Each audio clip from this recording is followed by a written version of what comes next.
Hello students, I am BL Chaudhary, team botany CLC Sikar. स्वागत है बेटा आपका लेक्चर नंबर 130 के अंदर। जो बायोडायवर्सिटी संरक्षण की विधियां अपन आपको पढ़ा रहे थे, इन सिटू कंजर्वेशन, स्वस्थानी संरक्षण, कि उसके प्राकृतिक आवास में उसको संरक्षण प्रदान किया जाए। और अगर मान लो संकटग्रस्त है या फिर बहुत कम संख्या उसकी है, रेयर है, तो फिर उसको वहां से मानव की देखभाल में, वहां से हटाकर मानव की देखरेख में अन्यत्र ले जाया जाए और बहुत सुरक्षित रखा जाए। वो आपका होता है ex situ of site. Yes बेटा, तो एक्स सिटू कंजर्वेशन में अपन ने बहुत सारे आपको एग्जांपल्स की बात की थी कि एक्स सिटू कंजर्वेशन में आपको जूलॉजिकल पार्क, जो जंतु उद्यान होते हैं, जू होते हैं, बॉटनिकल गार्डन होते हैं, वनस्पतिक उद्यान होते हैं, सफारी पार्क होते हैं। इसके अलावा एडवांस जो मेथड्स में मैंने क्रायोफ्रिजरेशन तकनीकी -196 पे तरल नाइट्रोजन में, चाहे आप पराग कणों को, बीजों को, जनन द्रव्यों को, जर्म प्लाज्म को, कोई भी आप सजीव उसको आप लंबे समय तक सुरक्षित करते हैं, तो होता है क्रायोफ्रिजरेशन तकनीकी। यस, या फिर tissue culture, propagation, in vitro fertilization, ये सारे किस्म इंक्लूड हुए थे एक्स सिटू कंजर्वेशन के अंदर। अब देखिए कि कुछ अंतर्राष्ट्रीय सम्मेलन, पूरे विश्व में अंतर्राष्ट्रीय सम्मेलन हुए, कई देशों ने मिलकर अपना मात्र जैव विविधता के प्रति लोगों को जागरूक किया और बहुत सारे अंतर्राष्ट्रीय सम्मेलन हुए। तो कुछ 2-4 अंतर्राष्ट्रीय सम्मेलन, उसके बाद अपना नेक्स्ट टॉपिक स्टार्ट होगा एनवायरमेंटल इश्यूज, पर्यावरणीय मुद्दे। यस बेटा, तो ध्यान दीजिएगा कि अब ये जो अंतर्राष्ट्रीय सम्मेलन हुए, जैसे अपन ने कहा कि जैव विविधता संरक्षण के लिए विश्व सम्मेलन हुए या अंतर्राष्ट्रीय सम्मेलन अपन कह सकते हैं।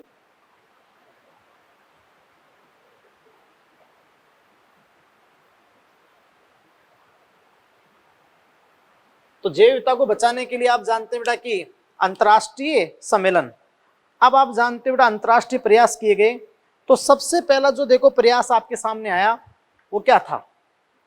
द अर्थ समिट, पृथ्वी शिखर सम्मेलन हुआ था। अर्थ समिट, पृथ्वी शिखर सम्मेलन, ये अपन इसको कह सकते हैं द कन्वेंशन ऑन बायोडायवर्सिटी 1992, जैव विविधता संरक्षण पर बातचीत, the convention on biodiversity 1992, Rio de Janeiro Brazil, ये ब्राजील में हुआ था।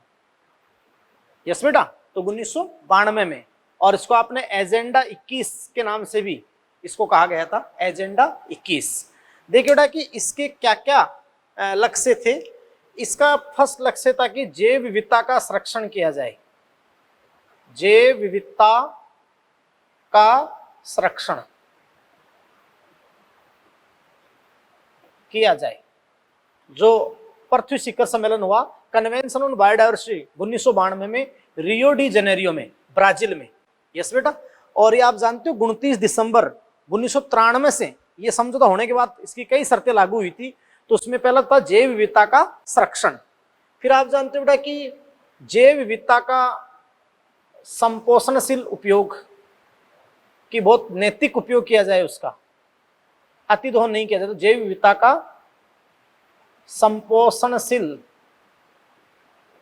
उपयोग। और फिर आपकी बात हुई थी बेटा कि भाई आनुवांशिक स्रोतों के उपयोग से उत्पन्न जो लाभ है उनका मूल्यांकन करना और उचित उपयोग करना, खैर वो भी इसी में था। यस बेटा, बट मैन ये 2 थे इसमें। तो ये आपका हो गया अर्थ समिट। यस बेटा, और इसको एजेंडा 21 के नाम से भी कहा गया था, अर्थ समिट हो गई। उसके बाद देखिएगा वर्ल्ड समिट हुई, second summit, the world summit on sustainable development 2002 में, जोहान्सबर्ग, दक्षिण अफ्रीका में। तो विश्व शिखर सम्मेलन, द वर्ल्ड समिट, है ना, ऑन सस्टेनेबल डेवलपमेंट, ये बहुत अच्छी बात समझने की। Sustainable development 2002 Johannesburg, south Africa में। तो संपोषी विकास पर विश्व शिखर सम्मेलन हुआ था। और इसमें कितने देशों ने, 190 से ज्यादा कंट्रीज ने इसमें भाग लिया था, शपथ ली थी, है ना।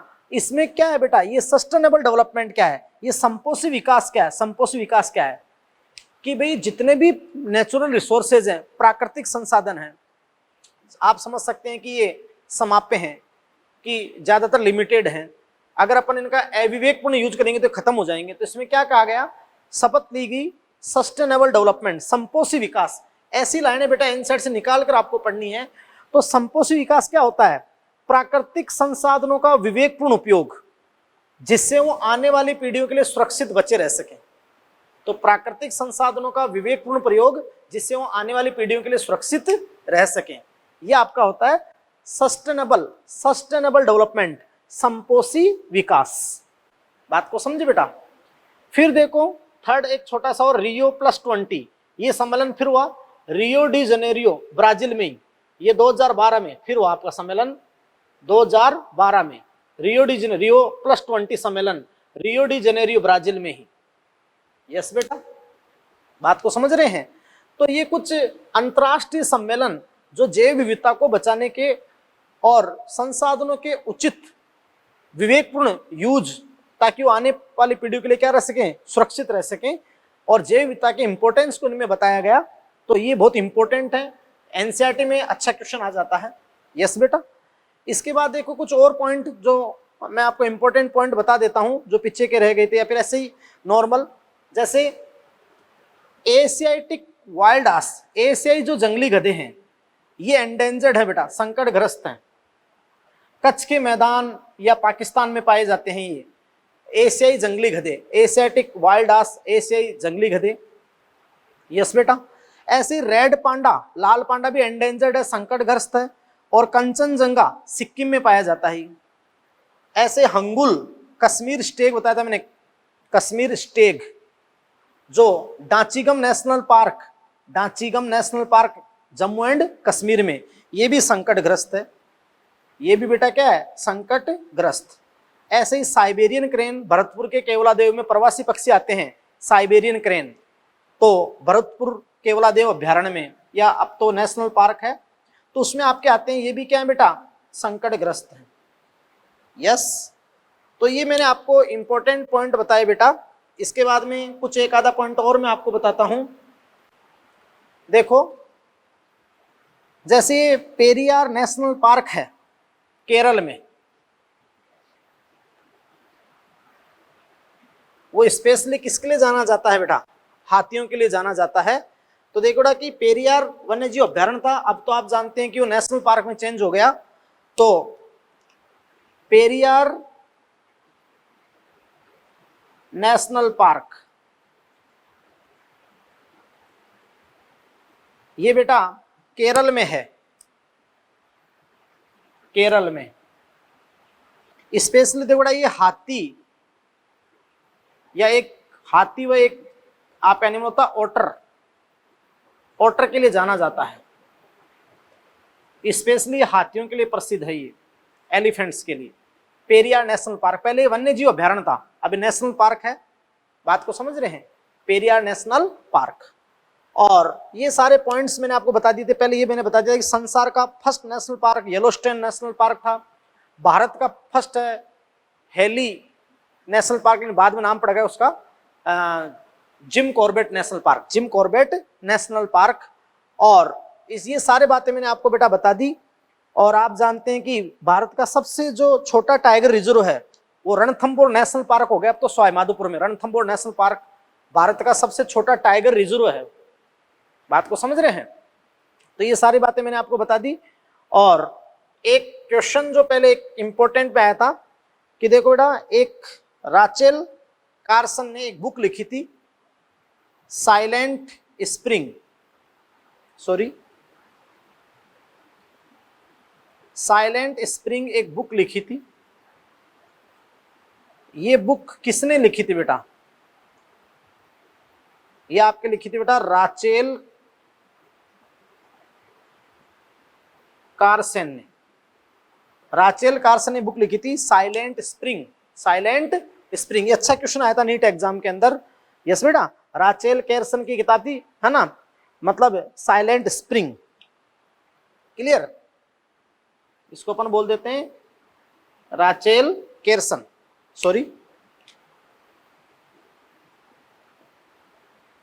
ये साइलेंट स्प्रिंग बुक लिखी थी। ये जो बेटा राचेल कार्सन ने बुक लिखी साइलेंट स्प्रिंग, ये नीट एग्जाम में क्वेश्चन आया, बहुत अच्छा इंपॉर्टेंट क्वेश्चन था। इस बुक का क्या जो था, प्राकृतिक संरक्षण और पर्यावरण जनचेतना। इसका उद्देश्य क्या था बेटा कि प्राकृतिक चीजों का संरक्षण किया जाए, प्राकृतिक संरक्षण व पर्यावरण जनचेतना, जन चेतना, ये था इसका साइलेंट स्प्रिंग, जो राचेल केर्सन ने लिखी थी। यस बेटा, 1962 में जन चेतना के लिए। और ये सारी बातें मैंने आपको इसके रिलेटेड बता दी। तो ये बायोडायवर्सिटी आपका टॉपिक कंप्लीट हो गया बेटा, और हर तरीके से आप इसको एनसीईआरटी से पूरा करें। अब अपना जो नेक्स्ट है, लास्ट है, इकोलॉजी का एनवायरमेंटल इश्यूज, कि आज अपने संसाधनों का अविवेकपूर्ण यूज किया, वनों की कटाई कर दी, डिफोरेस्टेशन, और ये जो बहुत ज्यादा विविध क्षेत्र थे वर्षा वन रही, इनको अपन बहुत कम क्षेत्र पे ले आए। तो आज नेचर में बहुत असंतुलन, जलवायु अनियमन हो रहा है। बहुत सारे अपन बात रहे कि आज स्वचालित वाहन ज्यादा यूज करने से प्रॉब्लम्स आ रही हैं, उसमें से पोल्यूशन एक मेजर प्रॉब्लम है, प्रदूषण। और आप जानते हैं तो एनवायरमेंटल इश्यूज में अपन मेनली प्रदूषण, और फिर जो बड़े मुद्दे हैं green house gases, green house effect, और ओजोन डिप्लीशन, ओजोन परत का अपक्षय, तो ये अपन सारा अपन स्टडी करेंगे किसमें, एनवायरमेंटल इश्यूज में। तो उसमें जो सारा केस स्टडी होगा वो अपन नेक्स्ट चैप्टर लेते हैं। तो बेटा आप देखो नेक्स्ट चैप्टर, ये कुछ इंपॉर्टेंट पॉइंट थे, उसके बाद अपन नेक्स्ट चैप्टर। हाँ, तो देखिए बेटा कि अब अपना ये जो चैप्टर है, लास्ट चैप्टर है एनवायरमेंटल इश्यू, पर्यावरणीय मुद्दे। तो जो एनवायरमेंटल इश्यूज हैं, पर्यावरणीय मुद्दे, जिसमें आप जानते हैं कि प्रदूषण, प्राकृतिक संसाधनों का जो आज हनन हो रहा है, अविवेकपूर्ण यूज हो रहा है, तो वो सारी बातें इसके अंदर अपन बताएंगे। तो बहुत इंपॉर्टेंट टॉपिक बेटा एनवायरमेंटल इश्यू, पर्यावरणीय मुद्दे। अब इसमें सबसे इंपॉर्टेंट फर्स्ट ऑफ ऑल अपन लेते हैं पोल्यूशन, प्रदूषण। तो देखिए कि पोल्यूशन आज एक बड़ी समस्या अपने सामने बन रहा है। अब अपन प्रदूषण के बारे में पढ़ेंगे, तो सबसे पहले अपन डेफिनेशन की बात करेंगे। तो आप जानते हो बेटा कि इसमें अपन कहते हैं कि वायु, यानी बेटा जो एयर कंपोजिशन है, वायु संगठन है, वायु, जल, वाटर तथा मृदा, सॉयल, मृदा के भौतिक, रासायनिक व जैविक गुणवत्ता,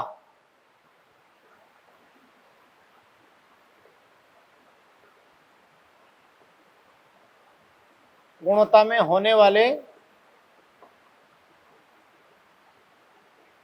अवांछनीय परिवर्तनों को प्रदूषण कहते हैं। यस बेटा, कि जो अपन नहीं चाहें, अवांछनीय। यस, तो वायु, एयर, वाटर, जल और मृदा के भौतिक, रासायनिक, फिजिकल, केमिकल और उनकी जो जैविक गुणवत्ता में जो होने वाले अवांछनीय परिवर्तन हैं, उनको आप क्या कहते हैं, प्रदूषण कहते हैं, पोल्यूशन कहते हैं। यस बेटा, आप समझ पा रहे हैं। अब आप ध्यान दीजिएगा भाई, देखो सबसे इंपॉर्टेंट बात बताऊं कि बेटा ये आपका प्रदूषण है, यानी अपन कहें कि भाई वायु, जल, स्थल की भौतिक, रासायनिक, जैविक विशेषताओं का अवांछनीय परिवर्तन जो मनुष्य को प्रत्यक्ष रूप से या अन्य जो एनिमल्स हैं या इंडस्ट्रीज हैं उनको भी परोक्ष या प्रत्यक्ष रूप से नुकसान पहुंचाए। बात को समझ रहे हैं। तो ये आपका क्या कहलाता है बेटा, प्रदूषण। यस, नेक्स्ट बात अपन करते हैं बेटा कि ये जो अवांछनीय परिवर्तन हुआ, अब इस अवांछनीय परिवर्तन को करने के लिए जो तत्व है जिम्मेदार हैं वो क्या कहलाएंगे, प्रदूषक, है ना। तो आप जानते हैं कि अपन कहें कि प्रदूषण फैलाने वाले तत्व है, प्रदूषण फैलाने वाले तत्व है,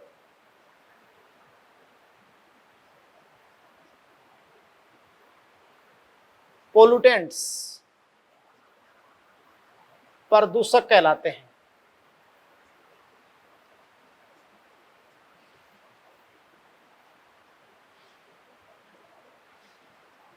यस बेटा, तो प्रदूषण फैलाने वाले जो तत्व होते हैं वो क्या कहलाते हैं, पोल्यूटेंट्स, प्रदूषक। यानी ये इस अवांछनीय परिवर्तन के लिए जिम्मेदार होते हैं। अर्थात ये ही अवांछनीय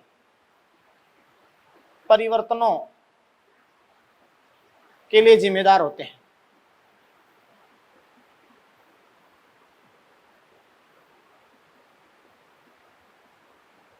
यस बेटा।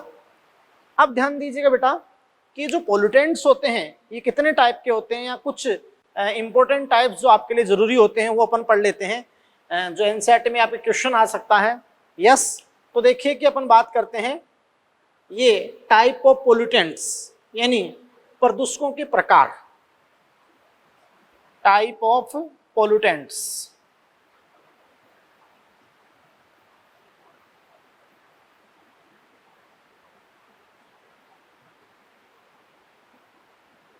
तो सबसे पहले अपन जो टाइप ऑफ पोल्यूटेंट्स में पढ़ेंगे वो सबसे पहले अपन पढ़ते हैं प्राइमरी पोल्यूटेंट होते हैं, सेकेंडरी पोल्यूटेंट होते हैं, जिसका क्वेश्चन नीट एग्जाम में आया है। तो बेटा देखो ध्यान से सुनना, फर्स्ट ऑफ ऑल अपन पढ़ते हैं प्राइमरी पोल्यूटेंट, यानी जो प्राथमिक प्रदूषक क्या होते हैं, प्राइमरी पोल्यूटेंट्स। तो ध्यान दीजिएगा बेटा, फर्स्ट आपके हैं प्राइमरी पोल्यूटेंट्स।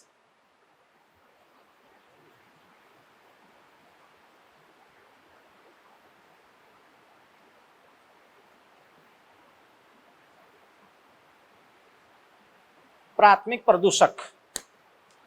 अब देखिएगा बेटा कि प्राथमिक प्रदूषक क्या है, प्राइमरी पोल्यूटेंट क्या है।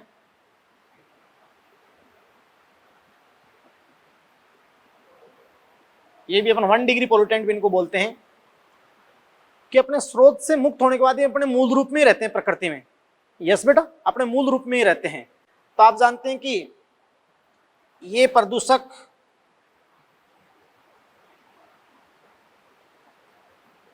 अपने मूल रूप में ही उपस्थित होते हैं,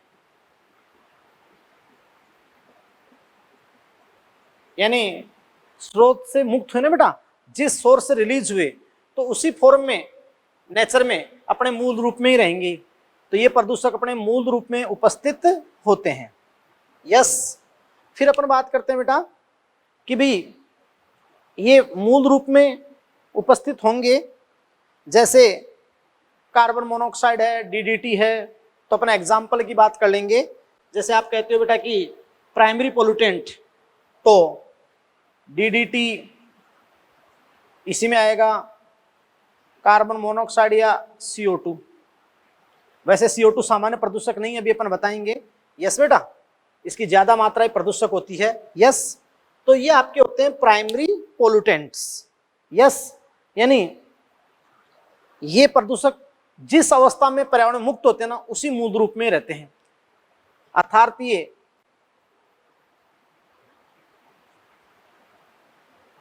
इसी अवस्था में पर्यावरण में मुक्त होते हैं। ये हो गए आपके प्राइमरी पोल्यूटेंट्स। क्लियर। अब आप नेक्स्ट देखिएगा, अपन बात करते हैं सेकेंडरी पोल्यूटेंट की, जो इंपॉर्टेंट है। सेकेंडरी पोल्यूटेंट क्या होते हैं, द्वितीयक प्रदूषक।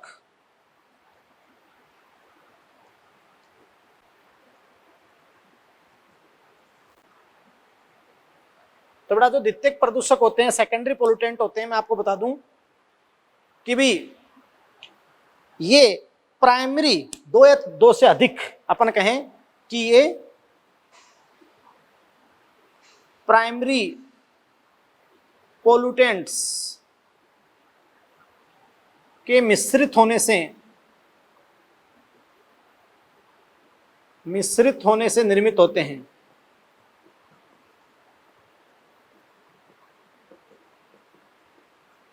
यानी दो या दो से अधिक प्राइमरी पोल्यूटेंट मिक्स होते हैं, तब आपके डेवलप होते हैं कौन है, सेकेंडरी पोल्यूटेंट्स। यस बेटा, आप समझ रहे हैं कि भाई जो सेकेंडरी पोल्यूटेंट्स हैं वो प्राथमिक प्रदूषकों के क्रिया करने से होता है। तो अपन क्या कहेंगे कि सेकेंडरी पोल्यूटेंट्स का निर्माण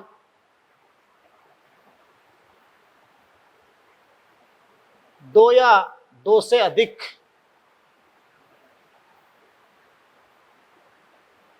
प्राइमरी पोल्यूटेंट्स के क्रिया करने से होता है।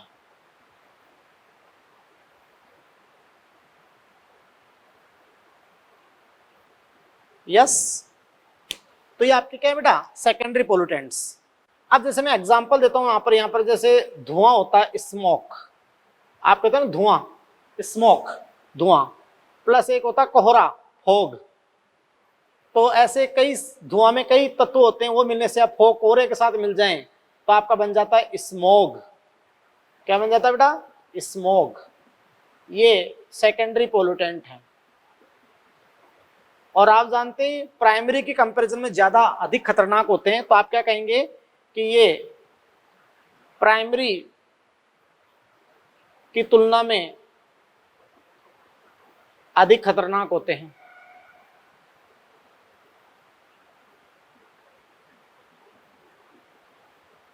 और अब मैं इसके आपको एग्जाम्पल भी बताता हूं, देखिएगा बेटा कि एग्जाम्पल यहां फर्स्ट देखिएगा, एग्जाम्पल फर्स्ट।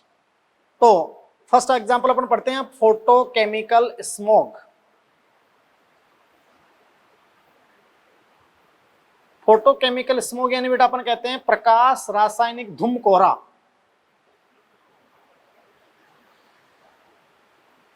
प्रकाश रासायनिक धूम कोहरा यानी उच्च ऊर्जा वाली, उच्च आवृत्ति वाली तरंग धैर्य प्रकाश के संपर्क में आई थी, तब ये बना था प्रकाश रासायनिक धूम कोहरा। बेटा ये लॉस एंजलिस में बना था, लॉस एंजलिस जो अपना आता है अमेरिका, लॉस एंजलिस में ये बना था फोटोकेमिकल स्मोग। देखो ये कैसे बना था बेटा, इसमें आपका आया था धुआं स्मोक प्लस फॉग कोहरा plus nitric oxide NO2 plus O2, और ये किसके प्रेजेंस में, यूवी रेज, पराबैंगनी विकिरणें जो बहुत ही उच्च ऊर्जा रखती है, उच्च आवृत्ति, निम्न तरंग दैर्घ्य यूवी रेज।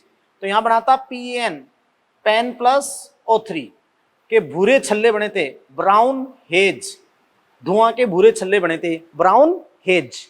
बात को समझे। और ये आपके ब्राउन हेज, इसी को आपने कहा था फोटो केमिकल स्मोग, प्रकाश रासायनिक धूम कोहरा।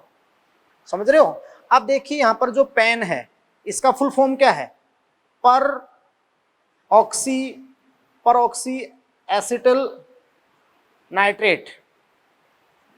यस बेटा, पर oxy acetyl nitrate.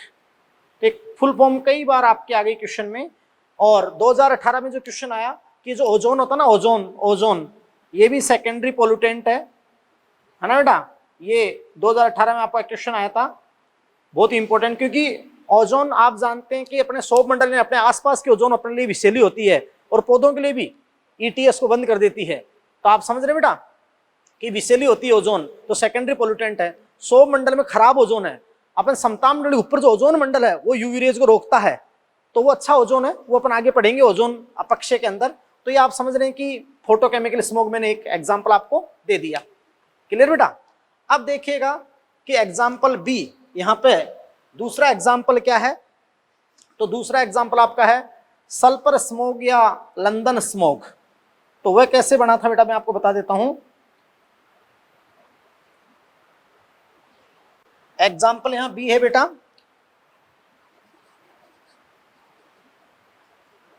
Sulphur smog, sorry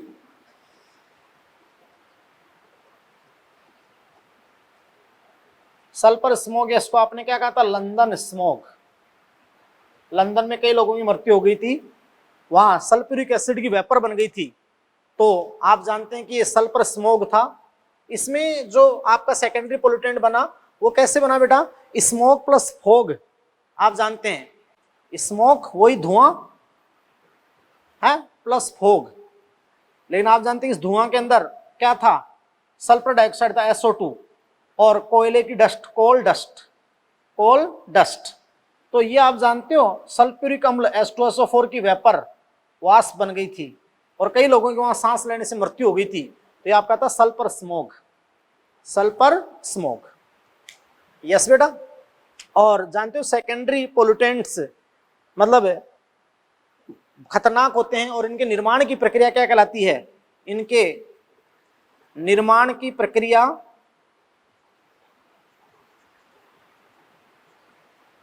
सिनर्जिस्म, SYNER,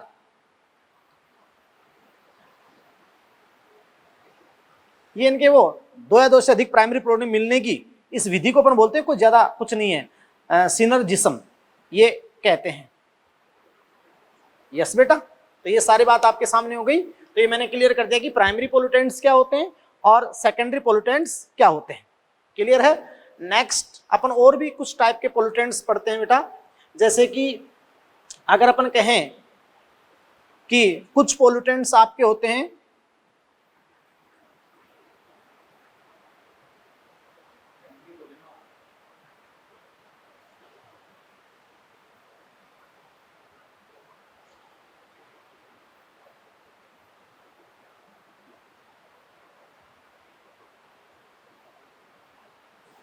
sorry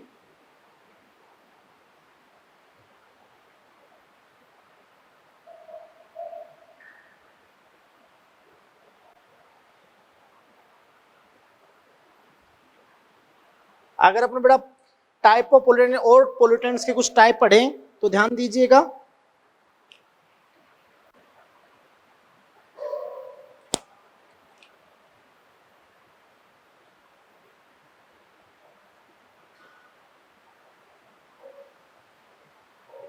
प्रदूषकों के जो और प्रकार हैं उनके बारे में अपन अगर अध्ययन करें यहाँ पे तो आप ध्यान दीजिएगा।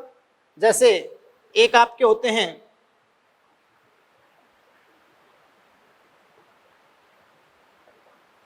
बायोडिग्रेडेबल। यस बेटा, बायोडिग्रेडेबल पोलूटेंट्स यानी जैव अपघटनीय प्रदूषक। भाई ऐसे प्रदूषक जिनका आसानी से डिकम्पोजर जो बैक्टीरिया फंजाई हो डिकम्पोज कर दें उनको, वो अपघटन योग्य हो, अपघटनीय, जो जैव अपघटनीय प्रदूषक, जैव अपघटनीय प्रदूषक ये आपके होते हैं बायोडिग्रेडेबल। आप समझ सकते हैं कि पोलूटेंट्स। तो ये कौन होते हैं बेटा? जैसे आप जानते हैं कि अपन जो रद्दी होती है, अखबार होता है, कागज होता है, कपड़ा होता है, या फिर अपन कहें कि जैसे अपन बात रहा कि जो घर में घरेलू आइटमल बनेगा आगे जाकर, यस, जिनका अपघटन आसानी से हो जाए, अपन ऐसे कह दें कि भी अपघटन योग्य। यस, तो आप अच्छे से समझ सकते हैं कि बेटा देखो अपघटन योग्य, तो जो घरेलू वायुमल होता है, सीवेज होता है, घर के उपयोगी जल में कुछ इंप्यूरिटीज मिल जाएगी, अपन आगे बताएंगे भी घरेलू वायुमल क्या होता है। डोमेस्टिक सीवेज, तो डोमेस्टिक सीवेज में प्राथमिक रूप से ऑर्गेनिक मैटर होता है, कार्बनिक पदार्थ होते हैं, और उसका ऑर्गेनिक मैटर का जो बैक्टीरिया फंजाई आसानी से अपघटन कर देते हैं। इसी प्रकार अपन बात करते हैं जैसे कागज है, अखबार, पेपर है ना, या कपड़ा, नॉर्मल जो प्राकृतिक रेशे होते हैं, है ना, ये कपड़ा, तो ये सारे आप समझ सकते हैं बेटा क्या है, बायोडिग्रेडेबल है।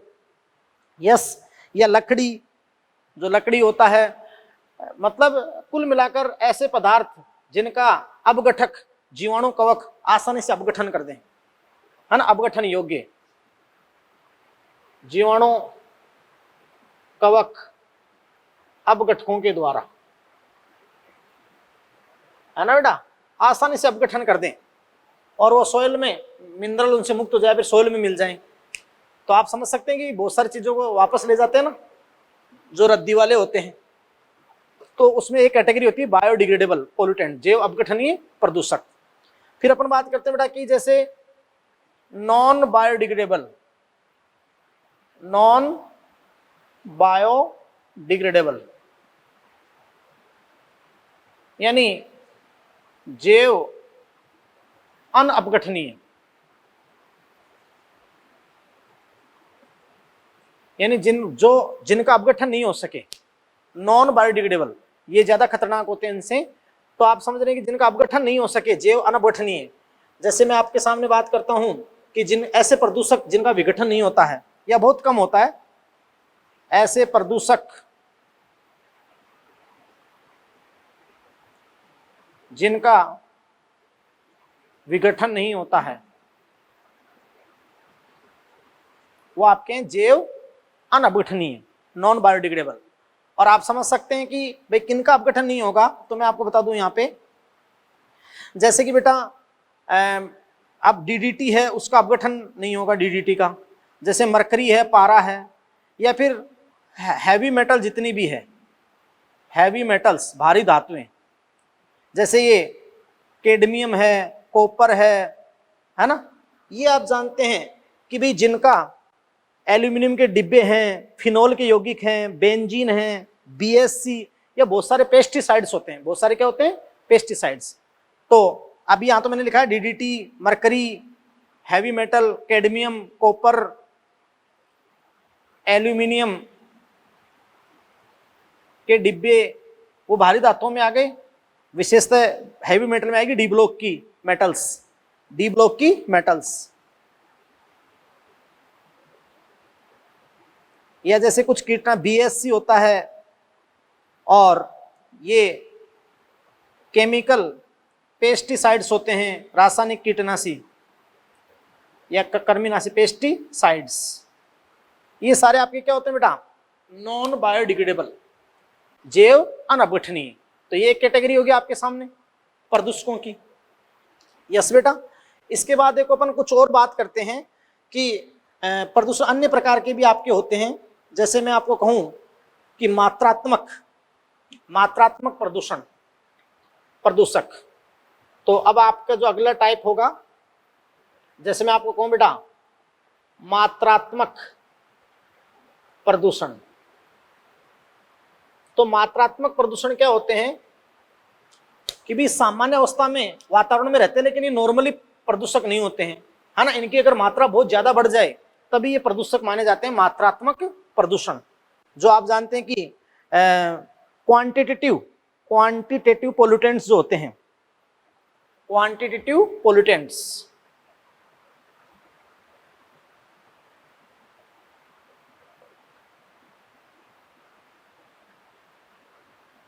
यस बेटा।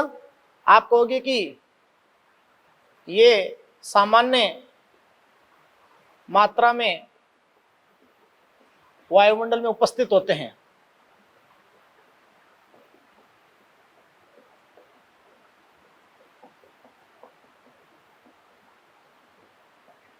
लेकिन प्रदूषक नहीं है। लेकिन अगर मात्रा बढ़ जाए, मात्रा बहुत एक्सेस में हो जाए, बहुत ज्यादा मात्रा बढ़ जाए, तो फिर प्रदूषक हैं ये। जैसे जानते हो CO2 सामान्य मात्रा में प्रदूषक नहीं होती है, लेकिन मात्रा बहुत बढ़ जाए तो फिर आप जानते हैं कि ग्रीन हाउस इफेक्ट पैदा करेगी। तो ये आपके होते हैं मात्रात्मक प्रदूषक। यस बेटा। आपको अच्छे से बता दें कि सामान्य रूप से वातावरण में रहते हैं, परंतु प्रदूषक तभी हैं जब इनकी एक सांद्रता निश्चितता से ज्यादा हो जाए।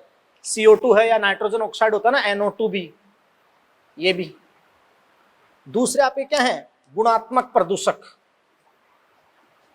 गुणात्मक प्रदूषक,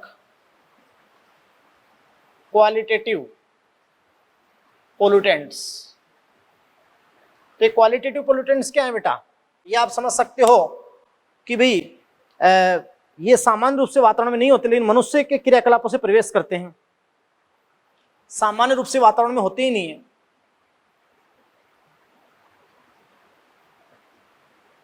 वातावरण में होते नहीं होते हैं, मनुष्य के क्रियाकलापों से प्रवेश करते हैं। समझ गए? अब सुनना। और ज्यादातर ये जैव अनअपघटनीय होते हैं, ये वाले जो मनुष्य के कारण प्रवेश करते हैं, तो गुणात्मक भी हो जाएंगे। फिर आप जानते हो इनकी सांद्रता पोषण स्तरों पर बढ़ेगी, क्योंकि इनका अपघटन तो होगा नहीं और बॉडी के अंदर संचित हो जाएंगे, वसा में घुलनशील होते हैं और अपघटन होता नहीं है। तो आप समझ सकते हैं कि बॉडी में इनका संचय लेवल, और अपने श्वसन में भी यूज नहीं होंगे, उपापचय में यूज भी नहीं होंगे, तो बॉडी में इनका संचय बढ़ता ही जाएगा ट्रॉफिक लेवल पे। आगे पढ़ेंगे जैव आवर्धन तो बात करेंगे। तो जैसे DDT है, या जितने भी जो कीटनाशी है, इंसेक्टिसाइड केमिकल, इंसेक्टिसाइड्स हैं, पेस्टिसाइड्स हैं,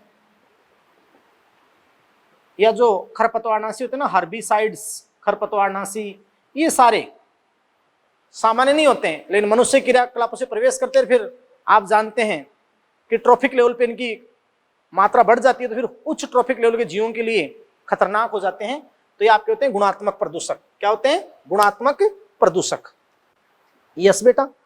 इसके अलावा देखिएगा कि जैसे फिर अपन कुछ अन्य बातें और करें, जैसे नेचुरल प्राकृतिक प्रदूषण।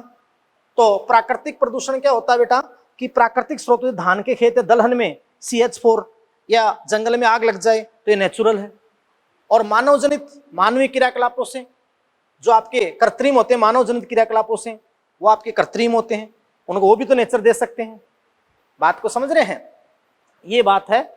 और आप जानते हैं बेटा कि ये कंप्लीट बात आपके सामने हुई।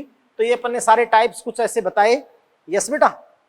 और ये आपके प्रदूषक। अब अपन स्टार्ट कर रहे हैं एयर पोल्यूशन, यानी वायु प्रदूषण। यस। तो नेक्स्ट इसमें आप देखिएगा एयर पोल्यूशन। हाँ देखिए बेटा, आप एयर पोल्यूशन जो वायु प्रदूषण है, तो अपन वही बात कहेंगे कि भी वायु प्रदूषण तो वायु के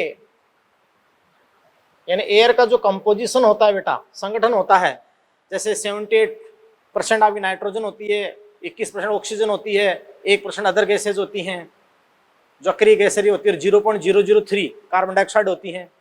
अब इस संगठन में अगर मान लो अवांछनीय परिवर्तन हो जाए तो क्या कहलाता है? तो अपन कहेंगे बेटा कि वायु के भौतिक तथा रासायनिक संगठन में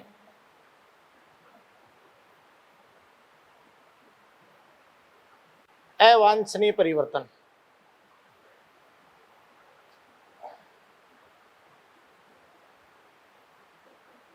वायु प्रदूषण कहलाता है। यस बेटा। फिर देखिएगा कि वे कारक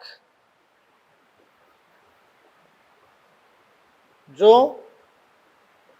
वायु प्रदूषण के लिए जिम्मेदार होते हैं,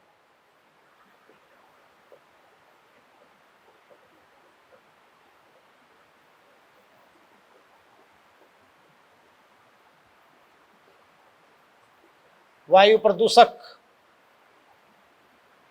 कहलाते हैं, एयर पोल्यूटेंट्स कहलाते हैं। यस बेटा। अब ध्यान दीजिएगा कि जो एयर पोल्यूटेंट्स होते हैं, जो वायु प्रदूषक होते हैं, जो वायु प्रदूषण फैलाते हैं, संगठन को खराब करते हैं, तो आप समझ सकते हैं बेटा कि एयर पोल्यूटेंट्स जो वायु प्रदूषक हैं, ये दो प्रकार के आपके होते हैं बेटा। जैसे कुछ विषैली गैसें जो रिलीज होती हैं, तो आप समझ सकते हैं बेटा कि गैसियस पोल्यूटेंट्स, गैसीय प्रदूषक। यस बेटा। तो गैसीय प्रदूषक कौन कौन से हैं, मैं शॉर्ट में आपको बताता हूं। आपने कहा था कि CO2 को तो आप सामान्य रहता है वायुमंडल में, तो CO2 को तो अपने सामान्य मात्रा में तो प्रदूषक मानते ही नहीं है, अगर बहुत ज्यादा हो जाए तब वो है मात्रात्मक, अपने कहा था बेटा। अब देखो गैसेस प्रदूषक में कौन कौन आएंगे। सबसे पहले आपका आएगा जैसे कार्बन मोनोऑक्साइड।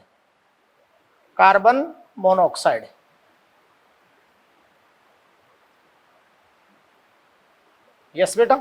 तो जो कार्बन मोनोऑक्साइड है, आप जानते हैं ये गैसेस प्रदूषक है।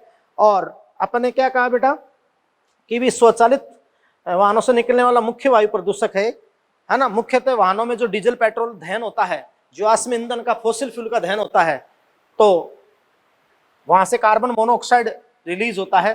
क्लियर बेटा। और कार्बन मोनोऑक्साइड स्वचालित वाहनों से मुक्त होने वाला मुख्य प्रदूषक।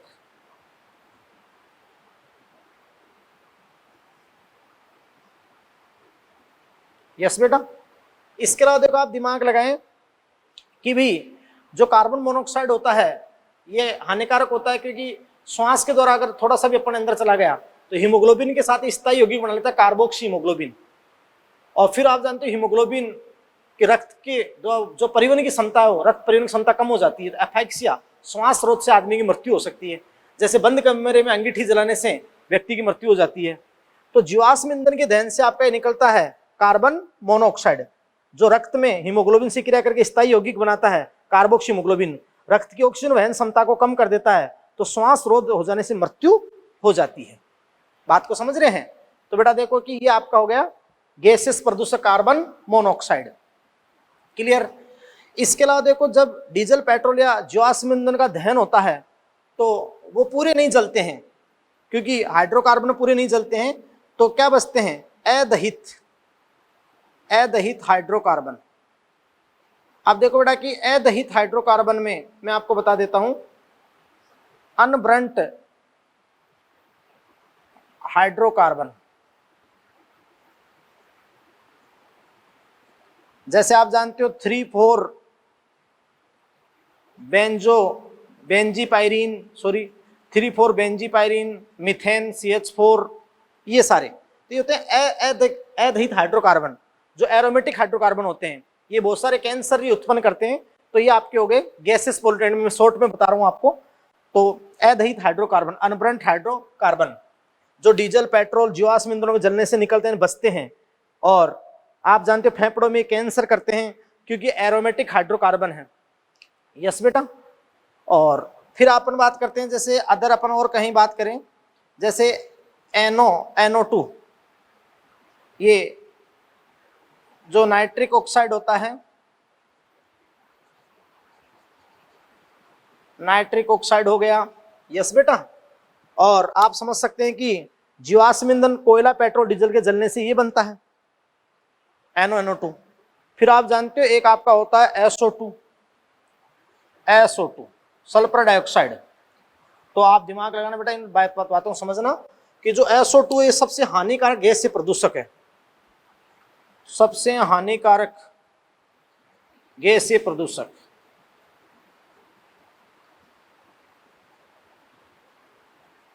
बात को समझ रहे हो? सबसे हानिकारक गैस से प्रदूषक है। कोयले के जलने से, जीवाश्म ईंधन डीजल पेट्रोल के जलने से, तो आप समझ सकते हो कि भाई कोयले का जलना स्मेल्टर धातु शोधन में, पेट्रोलियम रिफाइनरी से ये आपका निकलता है। और अभी अपने बताया था ना कि SO2 जो होता है, SO2 प्रदूषण वाले क्षेत्रों में लाइकेन वृद्धि नहीं करते हैं, ये बहुत अच्छा संकेतक है ना। SO2 प्रदूषण वाले एरिया में लाइकेन बिल्कुल वृद्धि नहीं करेंगे। बात को समझ रहे हैं? और आपको पता है बेटा कि भाई जैसे SO2 और NO2 अम्लीय वर्षा के लिए भी जिम्मेदार होते हैं। जैसे H2SO4 और HNO3 ये 7:3 70%, तो ये 30% ये तो अम्लीय वर्षा के लिए भी जिम्मेदार होते हैं। किसके लिए बेटा? एसिड रेन बनती है, अम्लीय वर्षा। बात को समझे? SO2 NO2 तो फिर H2SO4 और HNO3 बन जाते हैं, और अनुपात आपका होता है 7:3। बात को समझ रहे हैं? यस बेटा। और आप समझ रहे हैं बेटा कि NO2 और SO2 वातावरण की जलवाष्प से क्रिया करके H2SO4 और HNO3 बनाती है, जो वर्षा के द्वारा वापस नीचे आ जाएगा, और वहां अनुपात होगा H2SO4 7 और 3 HNO3। और फिर जानते हो ताजमहल का कोड मार्बल के लिए बहुत हानिकारक होती है अम्लीय वर्षा, तो ये अम्लीय वर्षा के लिए भी ये जिम्मेदार आपके होते हैं, है ना, अम्लीय वर्षा के लिए SO2 NO2। ये सारे आपके हो गए गैसेस प्रदूषक। इसके अलावा तो दूसरे एयर पोल्यूटेंट होते हैं, वो आपके होते हैं बेटा पार्टिकुलेटेड मैटर। पार्टिकुलेट मैटर यानी कणिकीय पदार्थ, कणिकीय पदार्थ, कुछ धूल के कण, कार्बन के कण, तो ये भी आप जानते हैं बेटा कि धूल भरूथी, ये सारे पार्टिकुलेटेड मैटर, कणिकीय पदार्थ, तो ये कणिकीय प्रदूषक हैं। अब इस पार्टिकुलेटेड मैटर वाली बात को दो पार्ट में बांट रखा होता है। यस बेटा। एक वो पार्टिकुलेटेड मैटर जिनका आकार 10 माइक्रोमीटर से ज्यादा है ना बेटा। जैसे मैं आपको कहूं कि भाई जिनका आकार जो है, जिनका व्यास 10 माइक्रोमीटर से ज्यादा है, तो वो तो तुरंत ही कुछ घंटों में या कुछ ही समय में बैठ जाते हैं नीचे, सेटल हो जाते हैं, सेटल। तो सेटलेबल पार्टिकुलेटेड मैटर है वो, PM, पार्टिकुलेटेड मैटर, वो तो सेटल हो जाएंगे नीचे। यस बेटा। लेकिन जिनका आकार 10 माइक्रोमीटर से बहुत कम है, या फिर अपन कहें कि 4-5 माइक्रोमीटर से भी कम है, 4-5 माइक्रोमीटर से कम है, तो वो आप जानते हो 1 सप्ताह तक हवा में घूमते रहते हैं, वायु में रहते हैं, है ना। तो उसको आप बोलते हो SPM।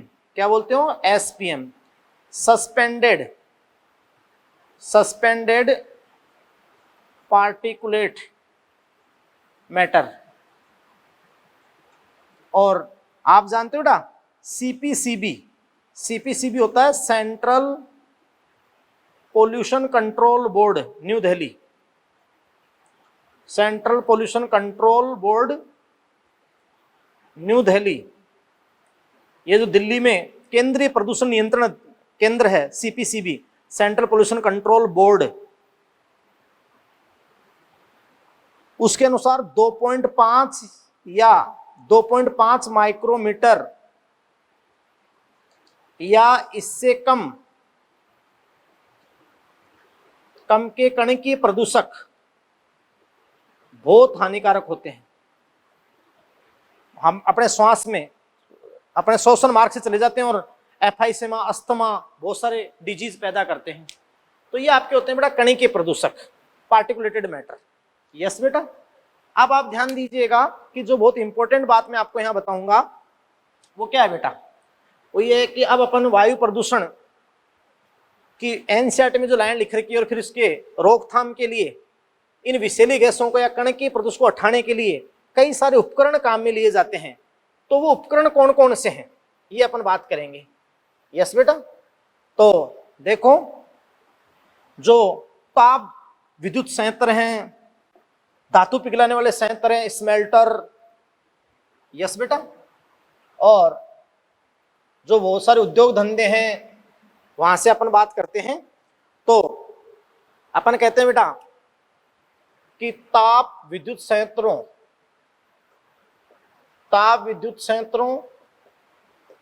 कोमा धातु पिघलाने वाले संयंत्रों, इनको अपन बोलते हैं स्मेल्टर्स।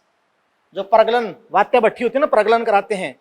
तो आप समझ रहे हैं कि ताप विद्युत संयंत्रों, धातु पिघलाने वाले संयंत्रों, है ना बेटा, एवं विभिन्न उद्योगों से निकलने वाले धुएं, जो स्मोक निकलती है। यस बेटा। विभिन्न उद्योगों से निकलने वाले धुएं में कणकीय पदार्थ,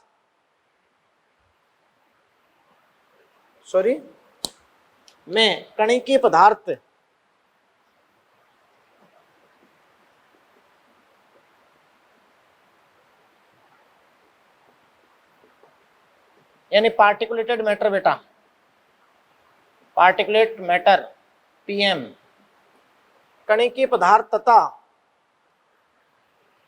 विषैली गैसों, जैसे आप जानते हो कि carbon monoxide, SO2, NO2, अदहित hydrocarbon,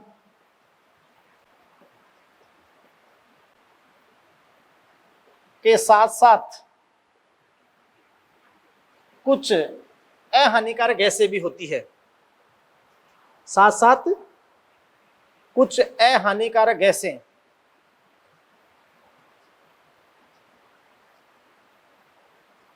है ना बेटा, कुछ अहानिकारक गैसें जैसे N2O2 भी होती हैं, भी उपस्थित होती हैं।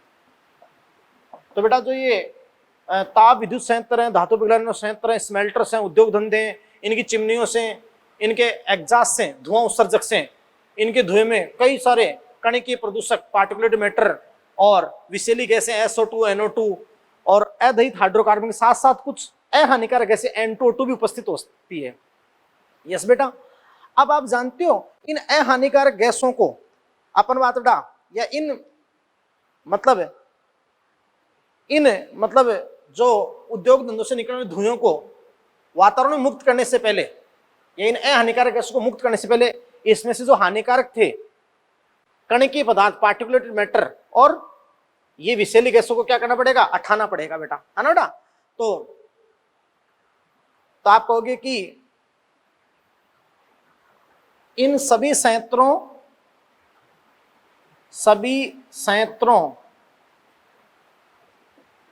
से निकलने वाले धुएं में उपस्थित अहानिकारक गैसों को वातावरण में मुक्त करने से पहले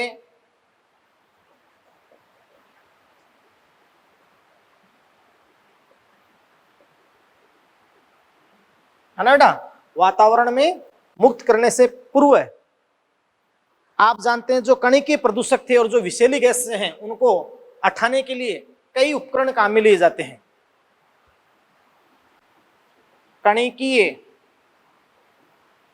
पदार्थों पीएम पार्टिकुलेट मैटर तथा विषैली गैसों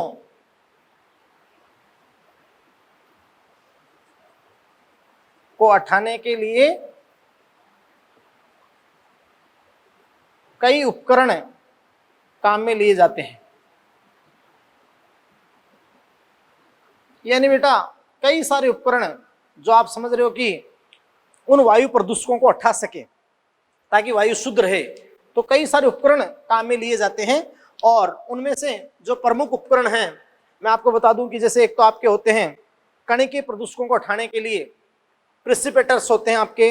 मैं आपको बता दूं बेटा कि जैसे एक तो आपके होते हैं एरेस्टर्स परग्राही, इसमें आपका एक होता है साइक्लोनिक, जो एरेस्टर होता है साइक्लोनिक सेपरेटर चक्रवाती पृथक्करण।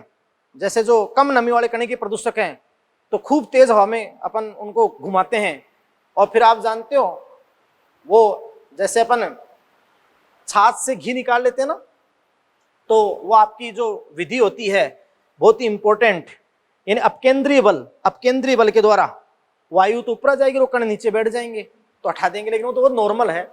वैसे यहाँ जो आपके इंसर्ट में दे रखे हैं वो उपकरण, उनके बारे में देखो अपन अध्ययन करते हैं। तो वायु प्रदूषण को कम करने वाले या इन विषैली गैसों और कणिकीय प्रदूषकों को हटाने के लिए बहुत सारे उपकरण आपके काम में लिए जाते हैं। उसमें से सबसे इंपॉर्टेंट जो उपकरण है वो आपके इंसर्ट में दे रखे हैं। जैसे सबसे पहला आपका जो उपकरण है बेटा वो आपको दे रखा है इलेक्ट्रोस्टैटिक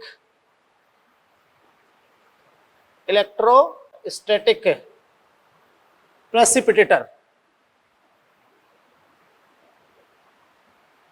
ये इलेक्ट्रोस्टैटिक प्रेसिपिटेटर यानी जो बेटा बहुत ही इंपॉर्टेंट बात अपन यहां पर करते हैं, यानी स्थिर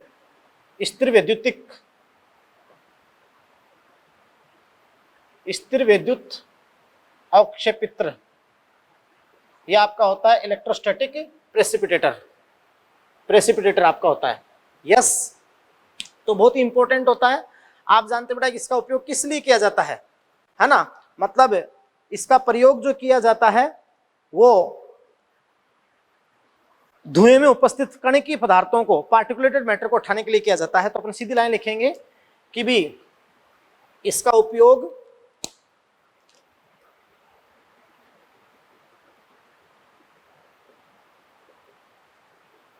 धुएं में उपस्थित कणिकीय पदार्थों या कणिकीय प्रदूषकों पार्टिकुलेटेड मैटर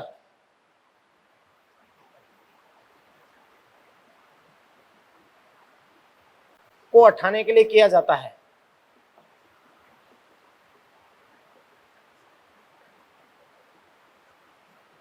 स्थिर विद्युत अवक्षेपित्र बेटा आप जानते हो कि इलेक्ट्रोस्टैटिक आवेश, स्थिर विद्युत आवेश पर निर्भर होता है ये इलेक्ट्रोस्टैटिक प्रेसिपिटेटर, और इसका उपयोग कणिकीय पदार्थों पार्टिकुलेटेड मैटर को हटाने के लिए किया जाता है। आप जानते बेटा ये बहुत महत्वपूर्ण है, बात को समझ रहे हैं ना। स्थिर विद्युत के अवक्षेपित्र सूक्ष्म से सूक्ष्म, मतलब ज्यादातर अत्यधिक सूक्ष्म कणों को हटा देता है। और आप जानते हैं बेटा कि बहुत ज्यादा सूक्ष्म जो होंगे ना 2.5 से भी कम, उनको नहीं हटा पाएगा, बाकी ऑलमोस्ट को हटा देता है ये, है ना। तो बेटा आप जानते हैं कि ये धुएं में उपस्थित, है ना, धुएं में उपस्थित 99% तक कणिकीय पदार्थों को हटा देता है।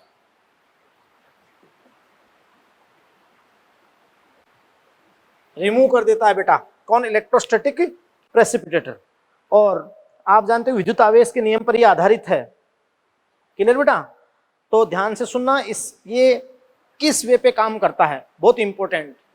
इसमें देखो मैं आपको बताऊं डायग्राम के थ्रू, सबसे इंपॉर्टेंट इसमें सबसे पहले क्या लिए जाते हैं, इसमें नेगेटिवली चार्ज इलेक्ट्रोड वायर लिए जाते हैं, negatively charge electrode wire. Yes बेटा? तो ध्यान दीजिएगा, देखो मैं आपको इसमें बताता हूं। ESP जो आपका होता है, ESP, yes, electrostatic precipitator. Yes, तो बेटा देखो इसमें क्या लिया जाता है, सबसे पहले नेगेटिवली चार्ज इलेक्ट्रोड वायर्स। तो मान लो कि ये पीछे से आप कह रहे हैं नेगेटिवली चार्ज्ड इलेक्ट्रोड वायर्स होते हैं।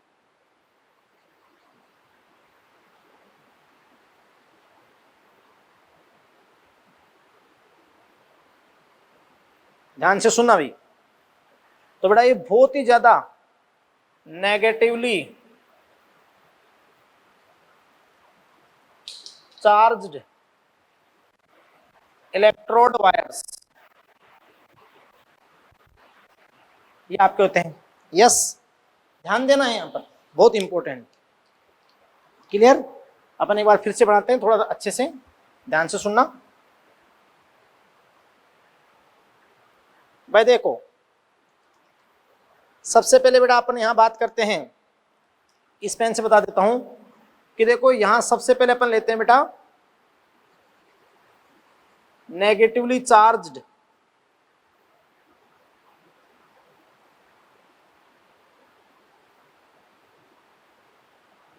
तो ये आपके होते हैं बेटा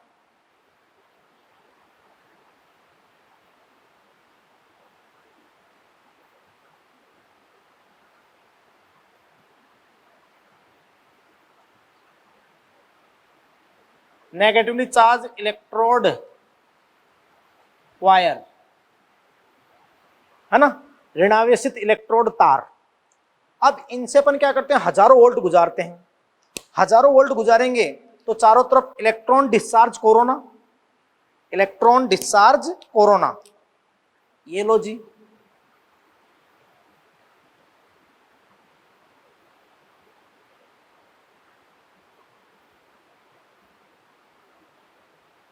तो जब अपन इनसे हजारों वोल्ट गुजारेंगे तो आप जानते हैं कि इनके चारों इलेक्ट्रॉन मुक्त होंगे, तो ये आपका हो जाएगा इलेक्ट्रॉन डिस्चार्ज कोरोना। ये तो बेटा आपने इलेक्ट्रोस्टैटिक्स में पढ़ा है कि जितनी नुकीली सतह होती है उतना आवेश ज्यादा इकट्ठा होता है। भाई अपन जो भी यहाँ पे ऋणात्मक आवेशित तार है तो हजारों वोल्ट गुजारते ही जो भी आवेश होगा, ऋणावेश, वो खूब इकट्ठा होगा। यस, तो आप जानते हैं आपका होगा इलेक्ट्रॉन डिस्चार्ज कोरोना। यस बेटा, आप देखिएगा कि इसमें अपन क्या करते हैं, इन ESP के अंदर अपन क्या करते हैं भाई, अपन ने सबसे पहले लिए नेगेटिवली चार्ज इलेक्ट्रोड वायर्स। इन वायर में, इन तारों में, ऋणात्मक आवेशित इलेक्ट्रोड तारों में हजारों वोल्ट गुजारा, उच्च वोल्ट गुजारते ही इलेक्ट्रॉन डिस्चार्ज कोरोना मुक्त हो गया। और फिर आप जानते हैं बेटा कि उसके बाद देखो अपन आगे यहां पर क्या ले लेते हैं, आगे यहां पर अपन ले लेंगे बेटा जो ये कलेक्शन प्लेट, ये पॉजिटिवली चार्ज्ड होगी। बात को समझे?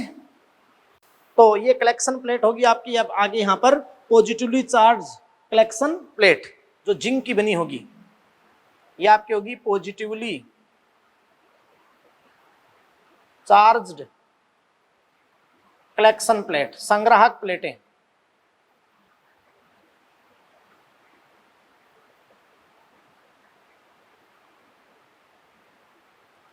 जो जिंक की है Zn+2 की पॉजिटिवली चार्ज कलेक्शन प्लेट्स ले ली बेटा। और इनको अपन भू संपर्कित कर देते हैं, मतलब अंडरग्राउंडेड कर देते हैं कलेक्शन प्लेट्स को, यानी यहां अर्थिंग दे देंगे, भू संपर्कित भी कर देंगे। तो positively charged collection plate, zinc की संग्राहक प्लेटें। यस बेटा, अब ध्यान दीजिएगा, देख अब यहां से अपन सबसे पहले यहां आपने ले ली डर्टी एयर। डर्टी एयर मतलब धुआं, धुआं ले लिया आपने। स्मोक, आप जानते हैं कि आपने स्मोक ले लिया, ये आपकी डर्टी एयर हो गई। तो धुएं में किसके कण है, धूल के कण या कार्बन के कण। अब आप दिमाग लगाएं, सॉरी मैं इसको दूसरे पेन से लेता कि वो आपको बता दूं कि यहां आपने ले लिया डर्टी एयर यानी धुआं, जिसमें कार्बन के कण भी हैं, धूल के कण भी हैं, बहुत सारे कण के प्रदूषक हैं, ये आपने ले लिया। अब दिमाग लगा ना बेटा, जैसे ये कण के प्रदूषक यहां से गुजरेंगे तो इन धूल के कणों पर, इन धूल के कणों पर या कार्बन के कणों पर क्या सट जाएगा, ऋणावेश। ये इलेक्ट्रॉन सट जाएंगे, इलेक्ट्रॉन साथ हो जाएंगे इनके, ये लो इलेक्ट्रॉन साथ हो जाएंगे तो ऋणावेशित हो जाएंगे। अब ये धूल के कण जैसे इन धनात्मक संग्राहक प्लेटों के संपर्क में आएंगे तो आप जानते हैं कि नीचे गिर जाएंगे, नीचे अवक्षेपित हो जाएंगे। यहाँ पे ये धूल के कण यहाँ पे अवक्षेपित हो जाएंगे। यस बेटा। और फ्रेश एयर, फ्रेश एयर आगे निकल जाएगी, फ्रेश एयर यानी स्वच्छ वायु आगे निकल जाएगी। तो ये आपके होते हैं इलेक्ट्रोस्टैटिक प्रेसिपिटेटर, बहुत ही इंपॉर्टेंट। यस बेटा, आराम से पढ़िए इसको। देखो बेटा, इसमें सबसे पहले अपन लेते हैं नेगेटिवली चार्ज इलेक्ट्रोड वायर। ये ले लिए नेगेटिवली चार्ज इलेक्ट्रोड वायर, ले लिया। इसमें आपने गुजारा हजारों वोल्ट का उच्च आवेश, उच्च धारा, विद्युत गुजारी। गुजारती इलेक्ट्रॉन मुक्त हुए तो इलेक्ट्रॉन डिस्चार्ज कोरोना बन गया। तो इलेक्ट्रॉन डिस्चार्ज कोरोना, आप कहते हो कि इनमें अत्यधिक उच्च वोल्ट की विद्युत धारा प्रवाहित करने पर एक इलेक्ट्रॉन डिस्चार्ज कोरोना निर्मित होता है। अब आप जानते हैं बेटा कि ये जो इलेक्ट्रॉन डिस्चार्ज कोरोना है, जैसे आप डर्टी एयर, अशुद्ध हवा को, धुआं को, जिसमें कण के प्रदूषक धूल के कण है, यहां से गुजारोगे तो ये जो इलेक्ट्रॉन है ये धूल के कणों के साथ या कार्बन के कणों के साथ सट जाएंगे। तो ये सारे कण क्या हो गए, ऋणावेशित। क्या हो गए, ऋणावेशित। अब आपने आगे क्या लगा रखी है, पॉजिटिवली चार्ज, धनात्मक रूप से आवेशित संग्राहक प्लेटें, जो किसकी बनी हुई है, जिंक की। और जिंक की बनी हुई है, जैसे आप वहां से इसको गुजारोगे, है ना बेटा। अब ये ऋणावेशित धूल के कण धनात्मक आवेशित संग्राहक प्लेट से गुजरते हैं तो इनको धुएं से पृथक कर लिया जाता है। और धुएं से पृथक कर लिया जाता है तो क्लीन एयर, जो साफ वायु है, जो मतलब अहानिकारक गैसें हैं, वो तो निकल जाएगी, और जो हानिकारक कण के प्रदूषक हैं वो नीचे गिर जाएंगे। तो ये 99% कण के प्रदूषक को अलग कर देता है। बस सावधानी क्या है, सावधानी क्या है इस ईपी की, कि इसमें थोड़े वायु के वेग को कम रखा जाता है। ईपी में वायु वेग को कम रखा जाता है, कम रखा जाता है। ये लो, वायु वेग थोड़ा कम रखा जाएगा ताकि कण के प्रदूषक आराम से अलग हो जाए। बात को समझे, बोलो बेटा, समझ गए। अब आप ध्यान देंगे ईपी में वायु वेग को कम रखा जाता है, बस ये इसकी सबसे बड़ी सावधानी है। अब देखो दूसरी प्रकार की डिवाइस जो अपन यूज करेंगे, जो आपका होगा मार्जक, स्क्रबर। क्या होगा बेटा, मार्जक, स्क्रबर। और स्क्रबर, मार्जक, और इसके बाद अपन बात करेंगे कैटालिटिक कन्वर्टर, उत्प्रेरक परिवर्तक। इनमें यहां पर आपको बता देता हूं। देखो अब नेक्स्ट आपका होगा स्क्रबर, मार्जक। यस बेटा। तो आपको पता है बेटा कि भाई इसकी और कमी क्या है, कि सेंट्रल पोल्यूशन कंट्रोल बोर्ड, आपको अपने बताया था नोट कि भाई CPCB, central pollution control board, जो सेंट्रल पोल्यूशन बेटा कंट्रोल बोर्ड है, उसके अनुसार 2.5 या 2.5 माइक्रोमीटर से कम व्यास के कणिकीय प्रदूषक ज्यादा हानिकारक होते हैं।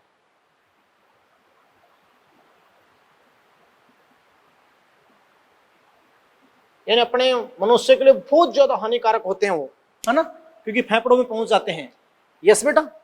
तो ईपी के द्वारा, इलेक्ट्रोस्टैटिक प्रेसिपिटेटर के द्वारा, ईपी के द्वारा इनको हटाना मुश्किल होता है।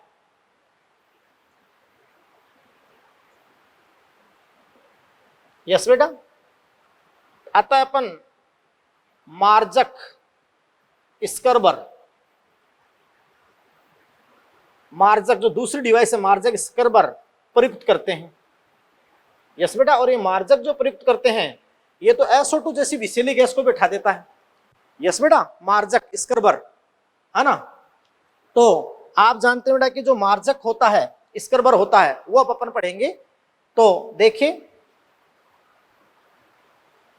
एक डिवाइस आपने पढ़ ली और दूसरी डिवाइस,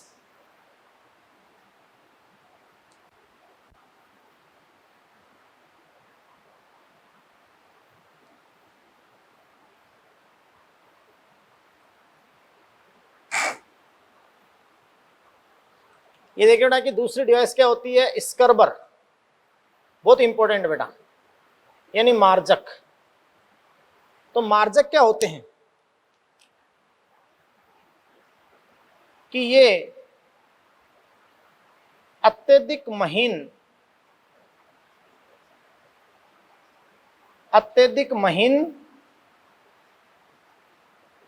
कणिकीय प्रदूषकों तथा SO2 जैसी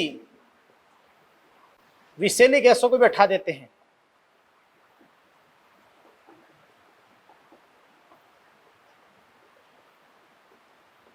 इसमें आप जानते हो कि धुएं को अपन जल और चूने से मिश्रित फुहार से गुजारते हैं, वाटर लाइम स्प्रे से गुजारते हैं। तो SO2 जैसी विषैली गैस को भी ये हटा देते हैं। कौन बेटा, मार्जक। बात को समझ रहे हैं? तो ध्यान से सुनना।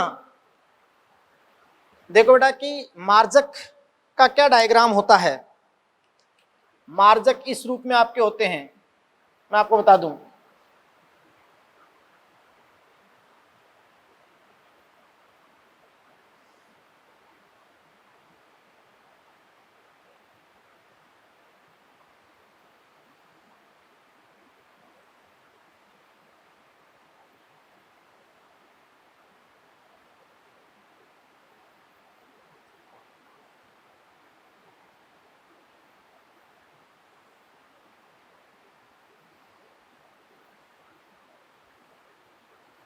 इस आकार का आपका होता है बेटा मार्जक। अब देखिएगा बहुत ही इंपॉर्टेंट कि यहां क्या, इस मार्जक में यहां क्या होता है, यानी यहां क्या प्रोवाइड की जाती है, वाटर लाइम स्प्रे, यानी जल, यानी चूने मिश्रित, चूना होता ना कैल्शियम सल्फेट, चूने मिश्रित, तो आप जानते होंगे चूने मिश्रित जल का स्प्रे यहां दिया जाता है। सही। और आप जानते हो कि वाटर लाइम स्प्रे किया जाएगा और यहां से एंट्री कराई जाएगी, यहां से आपकी एंट्री कराई जाएगी किसको, इस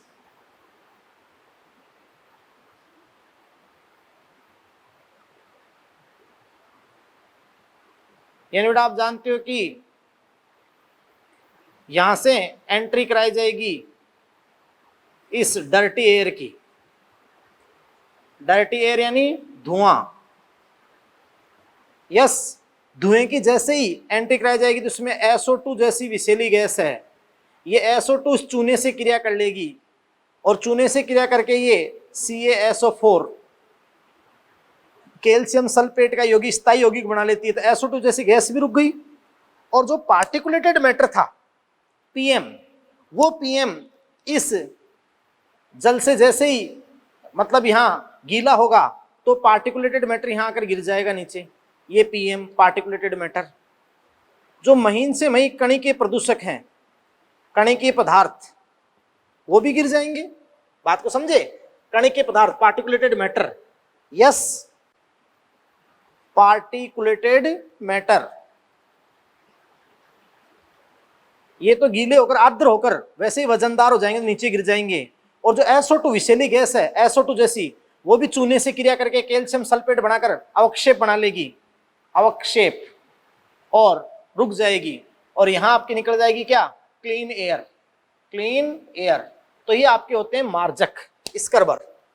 यस बेटा। और आप जानते हैं कि SO2 जैसी गैस को भी फर्तक किया जा सकता है, किया जा सकता है। और यहां अपन क्या कहते हैं कि धुएं को, धुएं यानी स्मोक को चूने मिश्रित जल की फुहार से गुजारते हैं।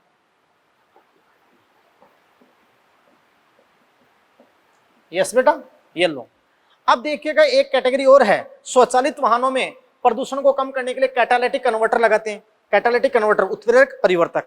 तो बेटा इस लेक्चर में यहीं तक, अगले लेक्चर में अपन पढ़ेंगे कैटालिटिक कन्वर्टर, उत्प्रेरक परिवर्तक, और उसके बाद अपन बात करेंगे कि वायु प्रदूषण का दिल्ली में क्या हालचाल है, दिल्ली में रोकथाम के लिए क्या किया गया, और फिर कुछ भारत सरकार ने प्रदूषण को रोकने के लिए अधिनियम भी बनाए।